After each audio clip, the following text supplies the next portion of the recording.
Okay guys, today let's clean these two nail. Makita ninyo nga sa pika side gamay kani nga side kay gamay ra man ni siya og dry skin. Pero bisan gamay lang dapat gihapon limpyuhon og tarong. Dili na to i-underrate kay usahay ang ginagmay maupay makapasamot og hugaw o makadaot sa ko.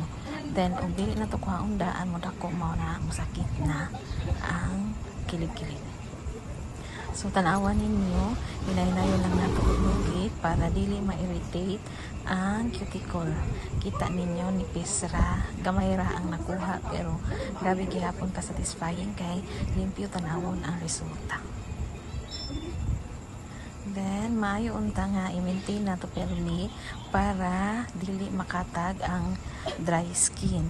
Prevention is always better kaysa magpaabot nga dagko na nya unya sakit na food iniglimpyo.